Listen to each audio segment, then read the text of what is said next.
Mga resibong nakalap ngayong hapon. Mga dating OFW na sangkot sa di umano'y patong-patong na kaso ng estafa. Pinaghahanap ng mga operatiba. Kayo po si Jesus Tagana din. Borhal Tagana. Yes. Ang modus daw ng dalawa, mag-alok at manihil para sa pagpoproseso ng annulment sa halagang 150,000 pesos. Karamihan sa kanilang biktima, kapwa breadwinner at OFWs. Accordingly, marami na silang mga kliyente na biktima. Ang pagtimbog ng mga otoridad sa dalawang magkasosyo na fixers umano, tinutukan ng resibo. Meet up sa isang fast food restaurant at sa labas ng isang simbahan. Mga kaliwa ang transaksyon na pala para sa lantarang bentahan ng mga bagong silang na sanggol sa presyong 10 hanggang 100,000 piso. Magkasundo kaya ang sanggol seller at miner? Abangan yan mamaya. Ano man reklamo, bibigyan tugon. Bawat hinaing ang problema, hahanapan ng solusyon. Ito ang bago ninyo sandigan, hindi palalampasin ang mga tiwali at maling gawi. Dito, walang ligtas sa kabusado at lalong walang lusot ang may atraso. Dahil ang lahat, hahanapan natin ang resibo. Magandang hapon, ako po si Emil Sumangit. January 16, 2025, sa bisa ng warrant of arrest na ibinaba ng korte, dalawang magkaibang operasyon ang ikinasa ng CIDG, DSOU at PNP Mandaluyong para madakip ang mga suspect sa kasong estafa. May certain na Jesus Dibura Tagana na active sa social media, na may salon siya, tapos habang yung ginagawa niya na na mga customers niya sa salon, in-upload niya sa social media. Kasama ang resibo. Nag-abang ang mga operatiba sa labas ng isang salon na pagmamayari ng suspect na si Tags. Maya-maya pa, sa udyat ng isang asset, inaresto na ang salon owner / annulled fixer umano.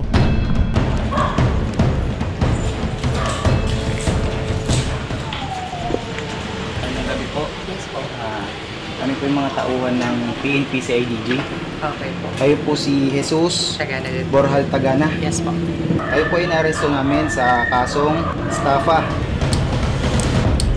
Kinabukasan, January 17, naispatan ng Mandaluyong Police ang isa pang suspect na nasa warrant of arrest na si Arseng. Naabutan siyang palabas ng visitation area ng guess where? Mandaluyong City Jail. Arseng, visiting your future. Kakusas. Maya-maya pa, inaresto na si Arseng at binasakan ng kanyang mga karapatan. Nakapareham ng resibo si Arseng. Dati na pala siyang nakulong para sa kasong estafa na isilang pa ng ibang complainant noong nakaraang taon. Nakalabas po, November 6. Tapos ito lang po ulit, January 17. Reklamo ng kanyang mga naging kliyente. Tinakbo raw niya ang daan-daan libong pisong kanyang siningil para maiproseso ang kanilang annulment. Hindi po ako tumakbo, ma'am. Kasi nagbabalik nga po ako ng pera sa mga client eh. Kinakausap ko po sila. Hindi ko na lang po sila nakausap nung nakulong na duwa po. Kwento ni Arseng, 3 taon siyang nakipagsapalaran bilang overseas Filipino worker sa Taiwan bilang isang babysitter. Pero nang matapos ang kanyang kontrata at umuwi siya ng Pilipinas, naghanap siya ng mapapagkakitaan sa isang networking company na kanyang pinasukan noong 2017. Nag-cruise ang landas nila ni Thags. Actually po, isa pa akong agent eh. Ginawa po akong agent, Jesus Tagana III. Si Jesus Tagana III po, mentor ko po yan sa isang company. Pinawagan niya po ako kung meron daw po kung pwedeng mai-refer sa kanya ng mga nangangailangan na mag-file ng annulment. Susunod, ano naman kaya ang buwelta ng kapwa estafadora umano na si Jesus? Si RC ang nagsasabi na ako ang mastermind. Ewan ko kung bakit ako yung inigate niya. Abangan mamaya! Dalawang ginang, arestado nang mabisto ang pagbebenta ng mga sanggol online. Magkano po ang benta po sa inyo ng mismong magulang? 10K po. Lalumaan lang. May aksyon, may ebidensya, resibo. May aksyon, may ebidensya, resibo. Walang lusot ang may atraso. Ang arestadong fixer umano ng annulment papers, una na palang nag-avail ng serbisyo ng kapwa suspect na si Thags noong 2017. Sabi ko, sir, sakto. Yung kinakasama ko po, pasad. Kasi gusto na rin po namin magpakasal eh. So yung ko, then sinabi niya na nakausap niya asawa ko, ang bigay niya po ang price sa kanya is 150,000. Nasabi niya sa akin muna, gawin kita ng agent. Dahil tila naging successful daw ang annulment na inavail ng kinakasama ni Arseng kay Thags, dito na niya naisipang ialok sa iba ang kanilang newfound business. Kinakasama ko, isa po yun sa mga nag-file at nagbayad po kami sa kanya ng cash na 100K. After 2 years, kakibayan daw po na pinail niya yung asawa ko sa Pasig. Meron po kaming copy na binigay niya po sa akin. Ang mga papeles na nasa aking harapan ay ilan lamang ho sa mga sinasabi ng akusado na mga dokumentong kanyang ginamit para ho sa ginawa niyang isang matagumpay na pagpuproseso ng annulment na inilapit po sa kanya. Hindi man nakumpirma ni Arseng at dati niyang kinakasama kung matagumpay ang annulment, na inganyo pa rin daw siyang maghanap ng mga kliyenteng nais magpa-annul at kalaunay umabot ito sa mahigit 50 customers, karamihan sa kanila mga OFW. Hanggang sa dumami-dami na po yung mga client ko, mga nagtiwala, na hindi ko po akalain na marami ko magtitiwala sa akin. Sinungaling ka, Jesus Tagana, Duterte, kaya nahamon kita, ilabas mo lahat ang transaction na napapasa sa akin ng pera. OFW turned successful business owner. Ito naman daw ang naging kwento ng buhay ni Thags. Taong 2020 raw nang bumalik siya ng Pilipinas galing Saudi Arabia. Umuwi ako nagka-pandemic. Nung nag-pandemic, hindi na ako nakabalik. It's because yun nga, nag-close na. Kalaunan, pinasok na raw niya ang pagre-refer at paghahanap sa mga nais makipaghiwalay sa kanilang kinakasama. Since ang business namin is through online transactions, nagkaroon kami ng mga iba't ibang kakilala sa online. So through with that, nagkaroon kami ng mga referrals. Pero gate niya, hindi siya ang nag-udyok kay Arseng na sumali sa annulment business. Ay hindi, kasi nungalingan niya. Hindi ako ang gumagawa, referral din ako. Kaya nakilala ni Arseng yung nakilala ko. Kasi ako yung nag-refer. Teka lang po mga ate, sino po ba talaga ang promotor? Susunod, idinulog ng resibo sa Department of Justice ang kalakaran ng mga fixer tulad ni na Arseng at Thags. Reseller umano ng mga sanggol, arestado ng mga kawani ng PNP. So lumalabas na parang arrest and extract yung nangyari, pero naganap po ang krimen, yung transaksyon sa gilid po mismo ng isang simbahan. May aksyon, may ebidensya, resibo, walang nasot ang may atraso. May aksyon, may ebidensya, resibo, walang nasot ang may atraso. Dinulog ng resibo sa Department of Justice ang nabistong pagpifixer ng annulment. Paalala nila sa publiko. Walang kahit sino po, fixer man, private individual or ahensya, ang may karapatan o authority na mag-process at mag-aproba ng mga annulment cases. Ang mga nagsasabing kaya nilang ayusin ang annulment papers or makakasigurado sila na ma-approve ay scam at may legal consequences po talaga yan. There are several criminal cases that can be filed against yung fixer po at yung nagpapa-fix ng mga annulment cases po nila. January 21, 2025, dumalaw ang anak ni Arseng sa custodial facility ng Mandaluyong. Kumusta ka naman? Ano, kamusta yung yung nabuo na ba? Oo, mabubuo na mamaya. Nang makapanayam ng resibo ang anak ni Arseng, tanging hangad daw niya matapos na ang pinagdaraanan ng kanyang ina. Hirap po kasi syempre kami nakakatulog kami ng maayos, tas yung nanay mo, makikita mo, di ba? Yung hindi mo alam kung okay ba, ganito, ganyan. Sana po matapos na. Malaman po talaga kung sino po talaga yung totoong scammer po. At sino po talaga yung dapat makulong. Kasalukuyang nakakulong si Thags sa custodial facility ng CIDG. At si Arseng naman ay nakapiit sa PNP Mandaluyong. Naharap sila sa kasong paglabag sa Article 315 ng Revised Penal Code para sa kasong estafa. Kung mapatunayan nagkasala, pwede silang makulong ng 1 hanggang sa 6 na buwan. Paalala ng mga otoridad, Garaduhin lang po na yung katransak nyo, talaga, yung totoong nagpo-proseso talaga ng annulment. So ang isa dyan is, dumulog talaga kayo doon sa isang lawyer. Lawyer naman talaga yung yung katuwang nyo dyan. Ingat po tayo sa mga tao na nagpapanggap kasi huwag tayo madaling magtiwala kasi maraming manluloko. hindi may kakaila na masaklap na usapin ng hiwalayan. Kaya naman hindi maiwasang mahulog sa matatamis na pangako ang mga nais mapabilis at mapadali ito. Nariyan ang mga otoridad para siguruhing mananagot ang mga lumihis sa tama at wastong proseso.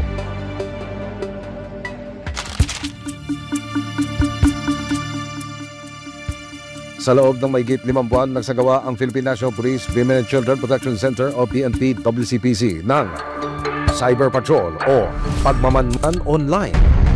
Matapos makatanggap ng tip mula sa Department of Social Welfare and Development o DSWD tungkol sa umunoy talamak na bentahan ng sanggol online sa mga wannabe parents. At least 22 sites meron tayo for online baby selling.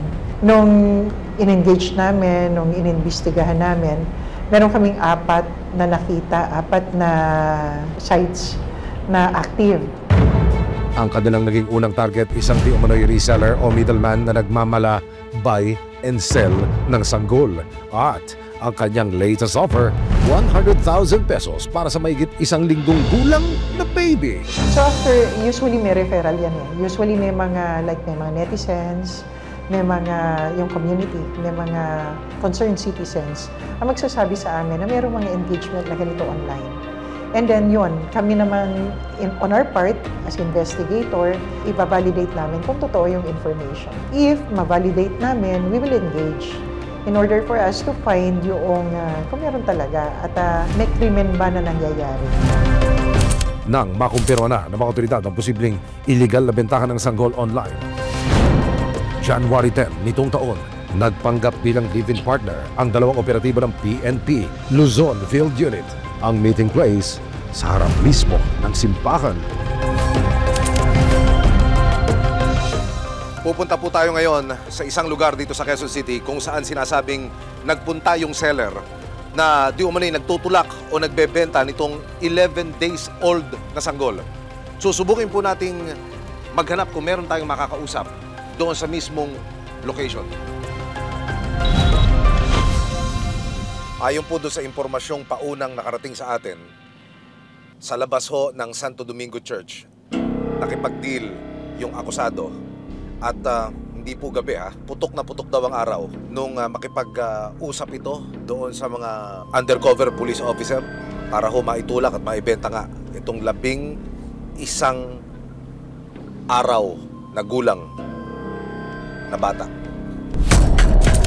Pasado alas 5 ng hapon noong January 10, nagtagpo na ang reseller at mga asset ng PNP LFU.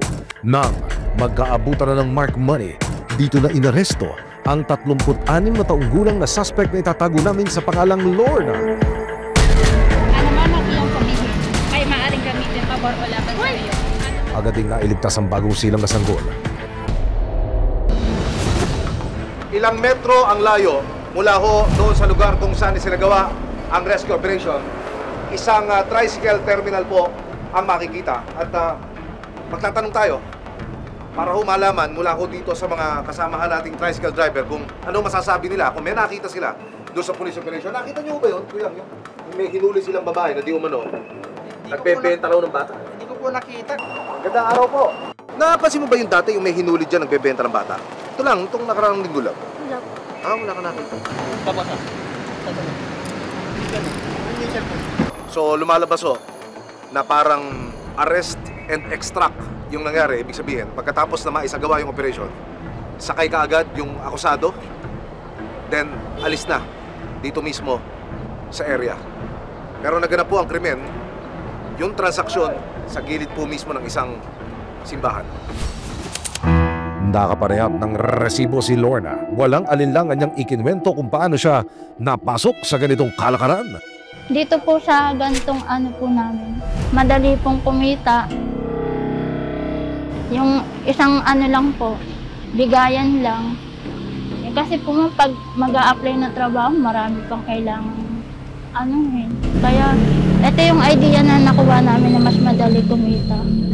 Aabot daw ng 100,000 piso ang bentahan ng sanggol online. Magkano po ang benta po sa inyo ng mismong magulang? 10K po, kaliwaan lang. Nang tanungin kung saan siya nakakakuha ng sanggol na for sale, Sa lang po sa FB page, marami po doon na sino daw pong gusto mag-adapt. Tapos magpi-PM lang po. Tapos pag nakipag-deal na po, doon na po pwede magkita. Kasi po pag nakabenta na po, nagle-left na po kami. Tapos pag meron na naman yun ulit, bagong sali ulit. Ang third na na po to ngayon lang nahuli. Nakalimutan ko palitan, gumawa ng FB pa. On the spot po yung chat namin, kaya nakalimutan ko po magdami ako. Gina G, makabenta, Lorna? Depensa pa niya. Kaya lang naman nagawa yun dahil sa hirap ng buhay. Kung kaya ko lang di buhayin, bubuhayin ko yun. Hindi ko na yung bebenta. Kaso magkano lang naman din sahod ko. Sa ngayon, patuloy ring iniimbestigahan ng mga otoridad kung sino ang tunay na magulang na sanggol. Ang gusto namin sana, lahat na yung mga transaction nila, makuha na namin instead of magtatago uli sila. Baka mamaya may mga makalusot na bata. Makalipas ang 6 na araw, isa pang seller ang kinita ng mga otoridad na muling nagpanggap na mag-partner sa Angeles City, Pampanga. Ang sanggol for sale, ang kanya mismong 2 buwang gulang na anak.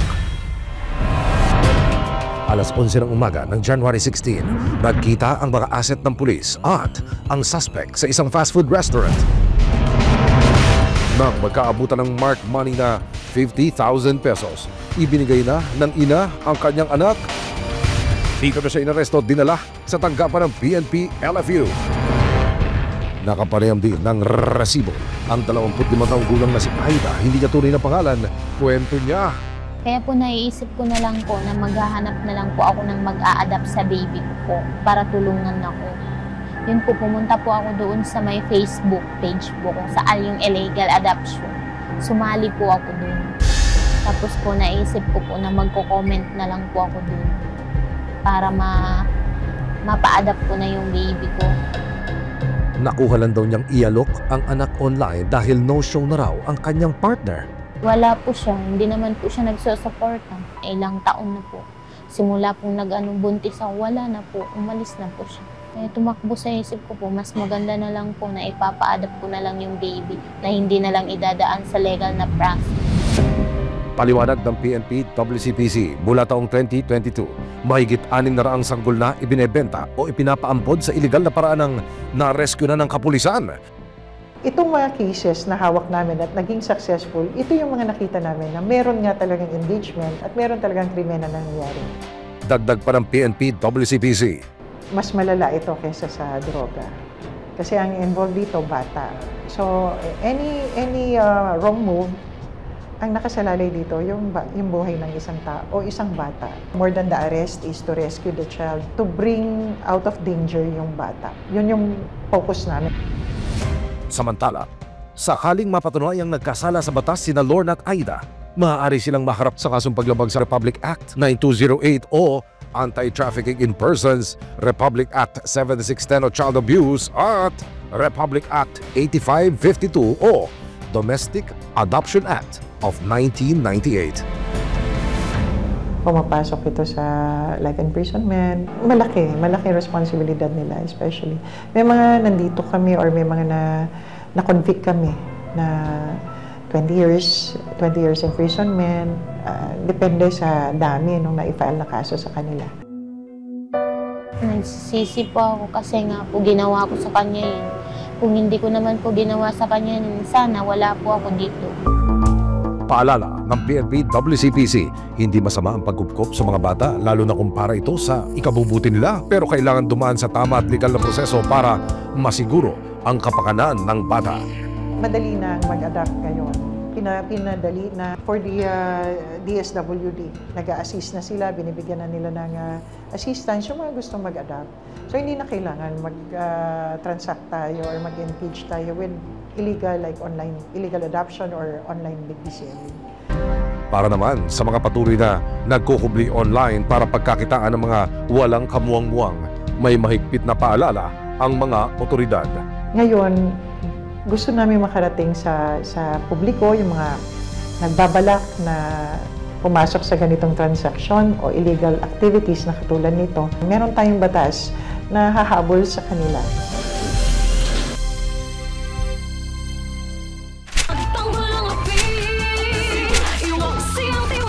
Sama-sama nating ituwid ang tiwali at baluktot. Itakwil ang maling gawi at modus na bulok. Walang ligtas ang kabisado at lalong walang lusot ang may atraso. Dahil ang lahat, hahanapan natin ang resibo. Hanggang sa muli, ako po si Emil Sumangil. May ebidensya, resibo, walang lusot ang may atraso.